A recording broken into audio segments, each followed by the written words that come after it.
Hello everybody, so that thing behind me is called a vacuum forming machine, and it's going to be the center of focus in this episode. So have I got some good news for you fellas. Some cool new merch available on our website. Like for example these sweet signature hoodies.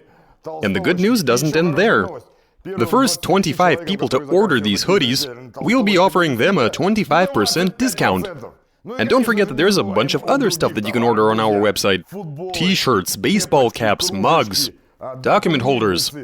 And we're offering some generous discounts on the entire lineup. And on top of any order you make, we'll throw in one of these stickers on the house. Don't miss your chance to get some merch at discount prices. Hit the link in the video description and grab yourself something. Let me give you a quick rundown on what we're dealing with here. The machine itself consists of a bench, a frame, and I'd say that the bench is the most important element of all. It's made out of some really thick plywood, plus there's some kind of coating that I don't know the right name for. Some sort of paint, I guess. You've got a bunch of slots milled out, which are there to create the vacuum effect. You'd often see all kinds of bumpers, fender flares, and other panels. Now those are made using ABS plastic, which is great to work with using this type of equipment. I've got a piece right here. If you put some heat into it, you can mold it into any shape you want. That's what this machine is for. Now allow me to show you what it's made of and go through every stage of how it works. Even I still don't have a complete understanding. The process of molding a body panel starts with us placing a sheet of plastic into the frame. We've got that right here, and I have to say it's pretty massive. But I suspect that'll make it all the more reliable. Here I've got my plastic sheet, my blank.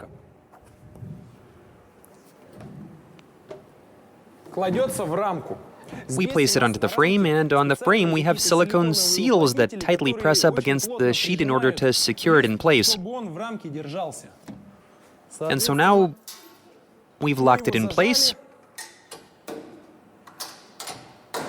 You pinch it all around. And so now, up top we've got a bunch of lamps. 48 of them to be exact, each putting out 1 kilowatt. And that actually creates a few problems for us. You see, when we bought this machine, it didn't occur to us that it needs so much power. Unfortunately, our facility has its limitations. Approximately 30 kilowatts is as much as we can afford to use in here.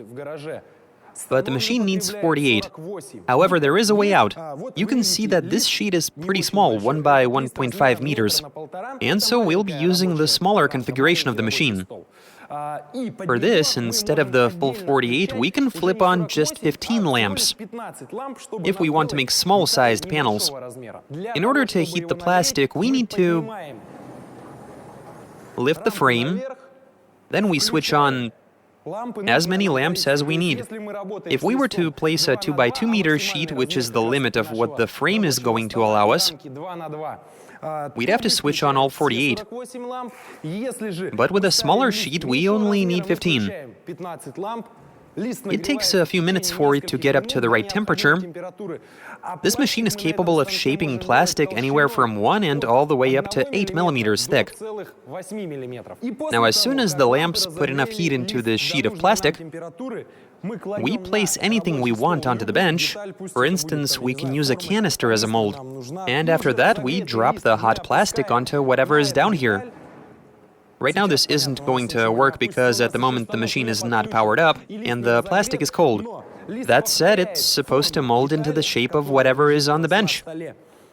After that we need to release the vacuum, and all of the air that used to be under the sheet evacuates into dedicated receivers, leaving us with an exact copy of the panel that we had placed on the machine. If we need to, once the panel is on the bench and is no longer hot, we can feed in some air. We connect an air supply to our machine, and the reason for doing that would be, I guess the point is to help separate everything. Now let's have a look inside the machine.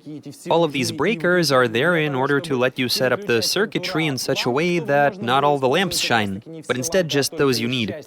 You've also got the vacuum pump, which is located in plain sight. The pump itself is unable to quickly create a vacuum, but that's what those two big reservoirs are for, each with a capacity of 100 liters. Essentially, those are vacuum accumulators. The vacuum builds up inside of them, and then that vacuum sucks down the hot plastic and wraps it tightly around whatever is on the tabletop. It's actually a very simple layout, with one artery routed to the reservoirs from the vacuum pipe, and you've got a second one feeding the air for, I don't know, separating the two pieces, I think. It basically only consists of a single pipe that's routed straight to the tabletop.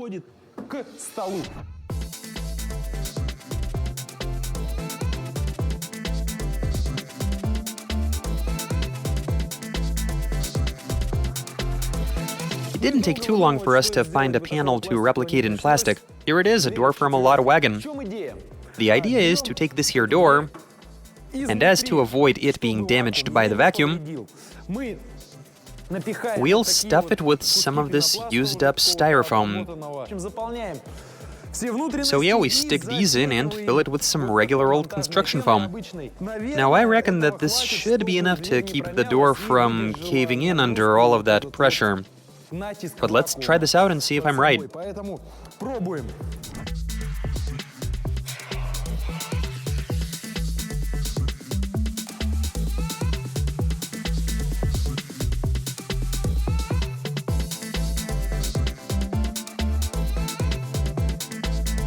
So the door is prepped. I mean to say the mold is ready. Is this going to work or is it not? Let us know in the comments. I can't even start to imagine. Now, long story short, we filled the inside of the door with foam. On the other side, we filled any potential gaps with foam for the sake of making the process a bit easier. And then we cut off all excess foam at an angle of over 90 degrees, so that we have less trouble separating the plastic from the mold. The door itself feels much sturdier. It no longer bends when you press on it with your hand. That's definitely a good thing, but now it's time to turn the machine on. Look at how you start this thing. We flip the switch and it's on. Now we need to engage the vacuum pump. Here we've got a pressure gauge and the switch for the pump. Now it's on and the pressure is going into negative values. I think we need to wait a couple of minutes for it to create enough vacuum. We'll be placing the plastic so that the coarse part faces down. We would prefer the door to be smooth. That's the right way to go, I reckon. Otherwise, if later we were to wrap or paint it, we'd either have to prep the whole thing, or it would just be all rough and unpleasant to the touch. Now we drop the frame with the plastic in the middle, and while raising the frame, we place the door. Now we do have a slight problem. It sort of fits onto this small section, but barely. Okay, now we flip on the 15 lamps. Now, according to the information I found on the internet, ABS plastic becomes malleable at around 180 degrees Celsius. So far, when I touch it, it doesn't seem any softer. It's only been like 30 seconds, and you can really feel that it's hot. After 2.5 minutes, the plastic has become really soft. It's now sagging by about 20 centimeters. You can see some kind of steam or smoke emanating from it. It looks pretty sinister. The plastic is now very soft. I guess I need to flip on the vacuum pump. I need to do this the right way and quickly. The plastic is soft as can be. Lights off, dropping the plastic, and now vacuum.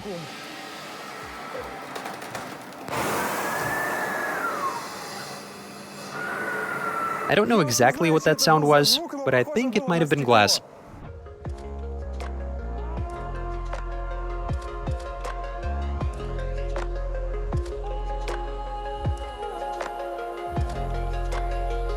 I can tell that we were unable to make a proper, even and smooth door.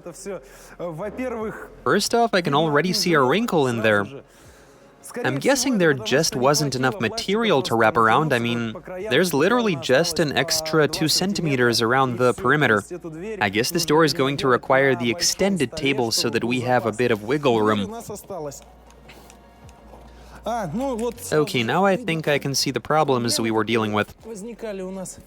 I'd of course prefer to do this carefully without breaking anything.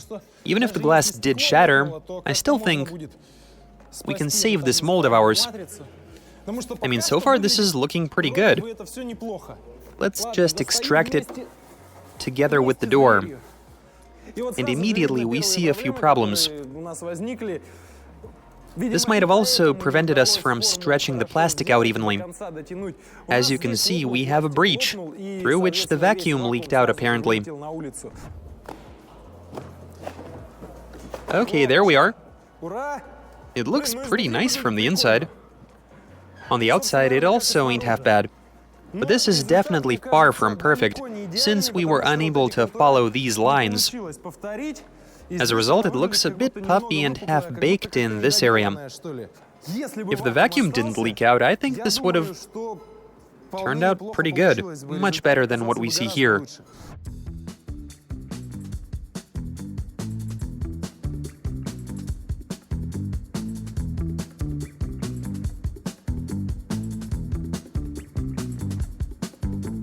I was able to find a couple of front fenders.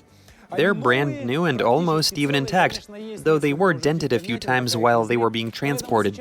So we're going to convert them into molds, and given the space we have on the bench, which we've configured to 1 by 1.5 meters, on these it should be way easier to make a proper panel out of plastic. Let's get to work.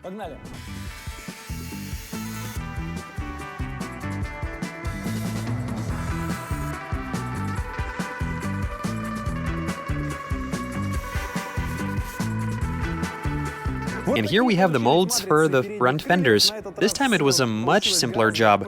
I mean, we have honed our skills, and now we try making plastic copies.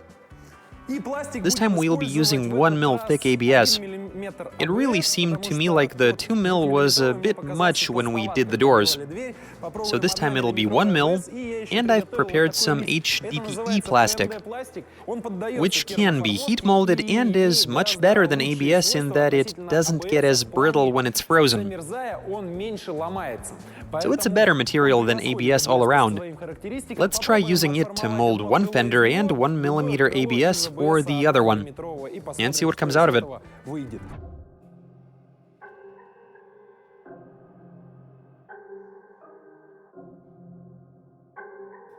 HDPE plastic.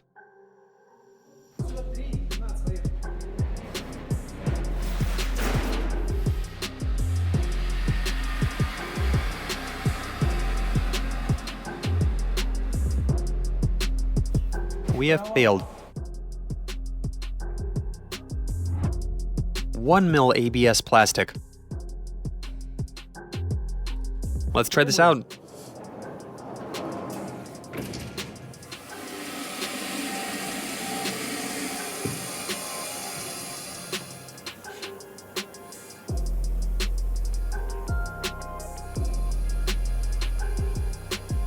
It looks fantastic.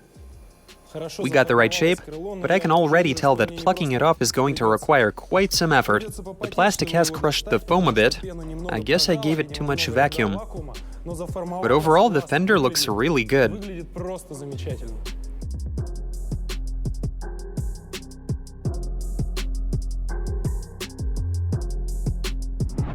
2 mil ABS plastic.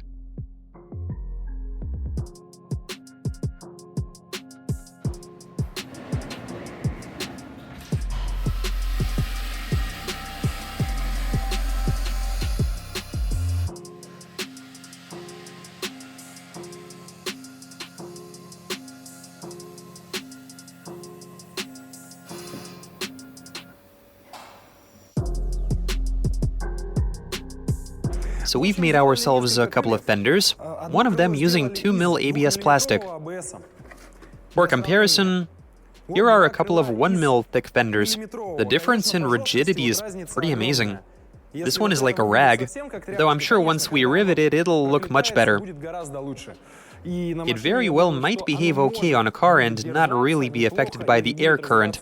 We won't know for sure until we try. As for the 2 mil plastic, well, that makes for a properly durable panel that you can safely install onto a car. I expect this to do its job really well. But if I'm being honest, I prefer the look of this 1 mil panel. In my opinion, the 1 mil panel looks way better than the thicker 2 mil. Now let's go ahead and fit this to a car and see how that works out. Will these fenders work if you were to use them on a drift missile?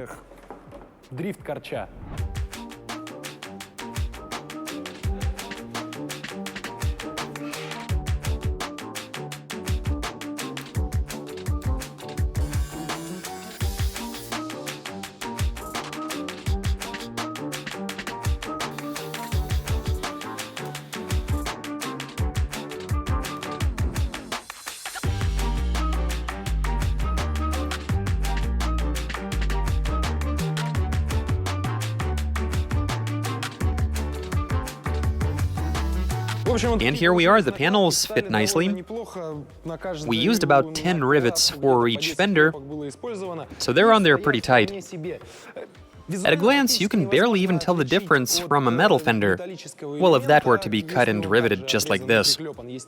If you were to find a way to make an edge and secure it on the inside, well, I'd say that until you touch it, you wouldn't even be able to tell the difference, with it following the shape so closely.